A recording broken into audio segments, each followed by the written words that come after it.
देखिए, आज हम एक ऐसी चर्चा शुरू करने जा रहे हैं जो सीधे तौर पर हम सभी के करियर और भविष्य को प्रभावित कर रही है, आर्टिफिशियल इंटेलिजेंस। लेकिन हम यहाँ सिर्फ हवा में बातें नहीं करेंगे, हम सीधे नए ग्लोबल डेटा और लेटेस्ट रिपोर्ट्स के आधार पर समझेंगे कि कैसे एआई खासकर हमारे भारतीय जॉब मार्केट के पूरे स्ट्रक्चर को ही बदल कर रख देगा। ये कोई आम बेरोजगारी की लहर नहीं है, एक बिल्कुल नया मॉडल तैयार हो रहा है जहां प्रोफेशनल्स के लिए काम करने के तरीके पूरी तरह से बदल रहे हैं। तो चलिए बिना वक्त गवाए इस एक्सप्लेनर में आगे बढ़ते हैं।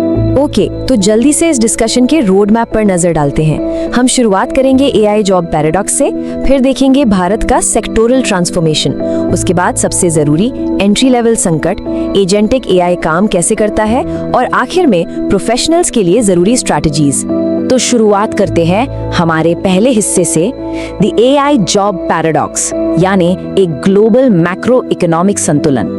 दुनिया भर का लेबर मार्केट इस वक्त एक ऐतिहासिक बदलाव से गुजर रहा है। ये समझना बहुत जरूरी है कि ये सिर्फ बेरोजगारी का तूफान नहीं है, बल्कि सदियों पुराने काम करने के तरीके खत्म हो रहे हैं। वर्ल्ड इकोनॉमिक फोरम और दूसरी बड़ी रिपोर्ट्स का अनुमान सुनिए। 2025 से 2030 के बीच ग्लोबली लगभग 85 मिलियन से लेकर 92 मिलियन जॉब्स खत्म हो सकती हैं। 92 मिलियन!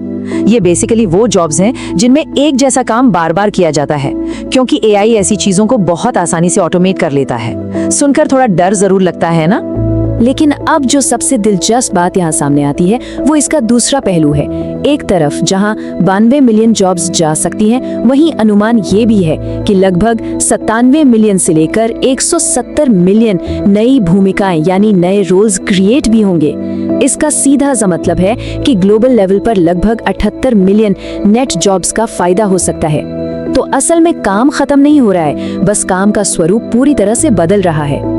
अब आते हैं अपने दूसरे हिस्से पर, भारत का क्षेत्रीय बदलाव यानी डिसरप्शन और ग्रोथ की एक साथ चलती हुई कहानी। ग्लोबल डेटा से अब थोड़ा फोकस शिफ्ट करते हैं अपने भारत पर। हम सब जानते हैं कि भारत आज दुनिया का तीसरा सबसे बड़ा एआई हब है और यहाँ व्हाइट कॉलर प्रोफेशनल्स की गिनती बहुत बहुत बड़ी है। लेकिन एक बहुत ही अजीब ट्रेंड देखने को मिल रहा है। एक तरफ हमारे बैंकिंग और आईटी सर्विसेज हैं जो हमेशा से ग्रोथ इंजन रहे हैं, वहाँ हमें अब एक ठहराव या मंदी दिख रही है। और इंटरेस्टिंग बात यह है कि ये बिजनेस कम होने की वजह से नहीं है, इसे कहते हैं प्रोडक्टिविटी लेड ग्रोथ। मतलब एआई की मदद से कम लोगों के साथ ही उतना या उससे ज्यादा काम हो रहा है, जिससे नई हायरिंग रुक सी गई है। और बिल्कुल इसके उलट मैन्युफैक्चरिंग सेक्टर में तो गजब का उछाल है। वहाँ एआई के आने से मशीन्स के ब्रेकडाउन 50% तक कम हो गए हैं और क्वालिटी में शानदार सुधार हुआ है। और ये आंकड़े इस पूरी बात को बहुत बेहतरीन तरीके से दर्शाते हैं। जरा एचडीएफसी बैंक का उदाहरण लीजिए। पिछले साल जहां उन्होंने 40,000 नेट एम्प्लॉयज जोड़े थे, वहीं अगले साल यह आंकड़ा गिरकर सिर्फ 994 रह गया। सीधा 40,000 से 994। ऐसा क्यों हुआ? क्योंकि डिजिटल ऑनबोर्डिंग और ऑटोमेटेड अंडरराइटिंग ने इंसानों की जरूरत को बहुत कम कर दिया है। आईटी सर्विसेज में भी 2025 तक लगभग 25 से 30,000 रोल्स कम हुए हैं, क्योंकि अब मैनुअल कोडिंग की जगह एआई जनरेटेड कोड की निगरानी ने ले ली है। लेकिन वहीं मैन्युफैक्चरिंग को देखें तो वहां एआई अडॉप्शन एक ही साल में 8% से बढ़कर सीधा 22% हो गया है। अब बात करते हैं तीसरे और बहुत ही क्रिटिकल हिस्से की, द एंट्री लेवल क्राइसिस, यानी इस बदलाव का एक्चुअली मानवीय प्रभाव क्या हो रहा है। ये बदलाव सबसे ज्यादा उन फ्रेशर्स को हिट कर रहा है जो अभी अपना करियर शुरू ही कर रहे हैं। ये सिर्फ कुछ नंबर्स का खेल नहीं है, इसका एक बहुत गहरा मनोवैज्ञानिक प्रभाव भी हो रहा है। सोर्स मटेरियल इसे एक बहुत ही सटीक नाम देता है, अप्रेंटिसशिप लैडर का क्षरण। देखिए, पहले क्या होता था, नए एम्प्लॉइज आते थे, मीटिंग नोट्स लेते थे, बेसिक रिसर्च करते थे और यही उनकी प्रैक्टिकली ट्रेनिंग होती थी। लेकिन आज एआई ये सारी रूटीन टास्क सेकंड में बिना गलती किए कर लेता है। रिजल्ट ये है कि कंपनीज अब इन एंट्री लेवल रोल्स को ही खत्म कर रही हैं। पर सबसे बड़ा खतरा ये है कि ऐसा करके वो अनजाने में अपनी ही फ्यूचर टैलेंट पाइपलाइन को तबाह कर रही हैं।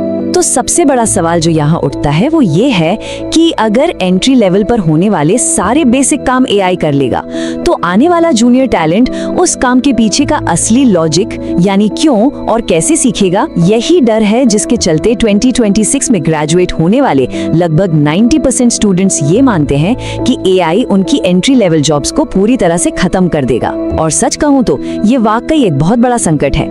चलिए अब आगे बढ़ते हैं और देखते हैं कि ये डेंजर असल में फिगर्स में दिखता कैसे है। इस टास्क लेवल ऑटोमेशन को देखिए।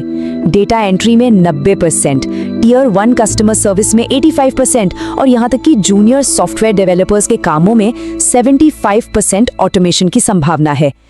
कैच यहाँ पर यह है कि ये जॉब्स इसलिए नहीं जा रही क्योंकि ये सिर्फ लोअर लेवल की है, ये इसलिए खतरे में है क्योंकि इनका टास्क स्ट्रक्चर रूल्स पर आधारित और प्रिडिक्टेबल है।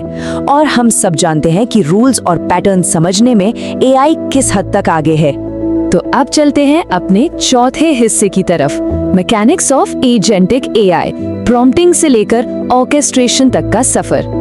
तो यहाँ पर सबसे अहम पॉइंट ये है कि आखिर ये सब कुछ इतनी तेजी से हो कैसे रहा है। इसका जवाब है एजेंटिक एआई। देखिए, अब एआई वैसा नहीं रहा जो सिर्फ सवालों के जवाब देता था। तकनीक उस सिंपल जेनरेटिव फेज से आगे निकलकर अब ऑटोनॉमस एग्जीक्यूशन के दौर में आ चुकी है। ये ऐसे सिस्टम्स हैं जो सिर्फ सलाह नहीं देते बल्कि अपना प्लान खुद बनाते हैं और लाइफ सिस्टम्स में मल्टी स्टेप वर्कफ्लोज को अकेले बिना किसी इंसान की मदद के एग्जीक्यूट कर लेते हैं। सोचिए, एआई एजेंट्स की पूरी टीम्स अब मिलकर सॉफ्टवेयर फीचर्स को बनाती हैं और दिनों का काम कुछ ही घंटों में शिप कर देती हैं। इसी को और अच्छे से समझाने के लिए MIT स्लोन की एक बहुत बढ़िया रिसर्च सामने आती है जिसमें टास्क चेनिंग का कॉन्सेप्ट दिया गया है। इसका सिंपल मतलब क्या है? देखिए, जब कोई काम पहले इंसान करता है, फिर वो एआई को पास करता है, फिर वापस चेक करने के लिए इंसान के पास आता है, तो उसमें लंबा वक्त और पैसा लगता है। इसे कोऑर्डिनेशन कॉस्ट कहते हैं। टास्क चेनिंग का आइडिया ये है कि उन सभी कामों को एक साथ एक चेन में जोड़ दिया जाए जो एआई आसानी से कर सकता है। ऐसा करने से प्रोसेस के बीच में किसी इंसान की जरूरत ही नहीं पड़ती और काम पूरे फ्लो में बिना रुके शुरू से आखिर तक खत्म हो जाता है। अगर हम एक्चुअल बिजनेस ऑपरेशंस की बात करें तो इसे एंटरप्राइजेस में बहुत तेजी से अपनाया जा रहा है। आईटी ऑपरेशंस और डेवऑप्स में ये डिप्लॉयमेंट 72% पर पहुंच चुका है। हालांकि एक फैक्ट ये भी है कि पूरी तरह से यानी फुली ऑटोनोमस रिलायंस अभी सिर्फ 13% है, क्योंकि हाई रिस्क मामलों में डिसीजन वेरीफाई करने के लिए इंसानों की जरूरत अभी भी पड़ती है। लेकिन फिर भी एक बड़ा आंकड़ा ये कहता है कि 44% बिजनेस एग्जीक्यूटिव्स पूरी उम्मीद कर रहे हैं कि आने वाले कल में मैनेजमेंट और कोऑर्डिनेशन का एक बहुत बड़ा हिस्सा सिर्फ और सिर्फ एआई के हाथों में होगा। आखिर में आते हैं अपने 5वें और सबसे सॉल्यूशन फोकस्ड हिस्से पर, स्ट्रैटेजीज फॉर प्रोफेशनल रेजिलियंस, यानी इस इंटेलिजेंस एज में हम खुद को कैसे बचाकर आगे बढ़ें। अब सवाल ये है कि आने वाले इंटेलिजेंस एज में सर्वाइव कैसे करें। इसके लिए 4 बहुत ही जरूरी क्षमताएं हैं जिन्हें प्रैक्टिकली ऑटोमेशन रेजिस्टेंट यानी एआई प्रूफ माना जाता है।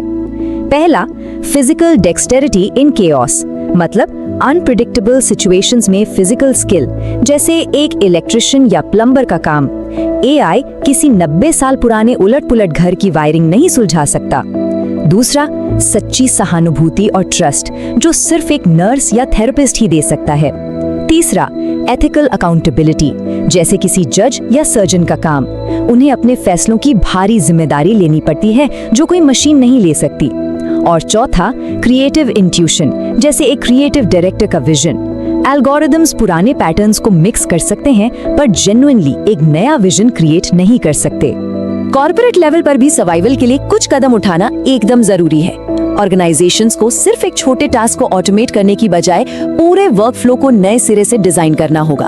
और सबसे इंपॉर्टेंट, उन्हें एंट्री लेवल जॉब्स को खत्म नहीं करना है बल्कि उन्हें रीडिफाइन करना है। जूनियर रोल्स को अब जजमेंट और रेड टीमिंग के लिए ट्रेन करना होगा, मतलब एआई के दिए गए आउटपुट में गलतियां निकालना और सही फैसला लेना। हायरिंग का तरीका बदलकर ट्रेडिशनल डिग्रीज की बजाय सीधा स्किल्स बेस्ड करना होगा। और आखिर में एक लीडर को अपने इंसानी ताकत यानी ह्यूमन एज में अग्रेसिवली इन्वेस्ट करना ही होगा। मशीन को एक इंटेलेक्चुअल स्पैरिंग पार्टनर की तरह देखना होगा। अगर मैं इस पूरे एक्सप्लेनर का निचोड़ सिर्फ एक लाइन में कहूँ तो वो ये होगा, हमारा लक्ष्य अब जवाब जानने से बदलकर सही सवाल पूछना हो गया है। एक समय था जब मार्केट में उसकी वैल्यू होती थी जिसके पास सबसे ज्यादा इंफॉर्मेशन होती थी, पर आज जब एआई के पास सारी दुनिया का डेटा एक क्लिक पर मौजूद है तो असली चैंपियन वो है जो एआई से सही, सटीक और शार्प सवाल पूछ सके। इंसान की इंटेलिजेंस और टेक्निकल फ्लुएंसी, जब ये दोनों एक साथ मिलते हैं, सिर्फ तभी इस नई इकोनॉमी में एक long term durable strategic advantage मिलता है। इसीलिए इस डीप डाइव को हम एक बहुत ही प्रोवोक करने वाले लिंगरिंग सवाल के साथ खत्म करेंगे। इस इंटेलिजेंस एज में क्या ऑर्गेनाइजेशंस वाकई उस हाईएस्ट लेवल के ह्यूमन मशीन कोलैबोरेशन के लिए अपने ऑपरेटिंग मॉडल्स को शुरू से रीडिजाइन करने के लिए तैयार है? ये सोचने वाली बात है कि क्या हम सब इस वक्त सिर्फ चुपचाप इस बदलाव को आते हुए देख रहे हैं या हम एक्टिवली आगे बढ़कर इस नई रियलिटी के लिए खुद को अडेप्ट कर रहे हैं। मुझे पूरी उम्मीद है कि इस विश्लेषण से आपको इस नए दौर को समझने के लिए एक बेहतरीन और क्लियर पर्सपेक्टिव मिला होगा। इसलिए इस पर जरूर सोचिए और अपनी तैयारी आज ही शुरू कीजिए।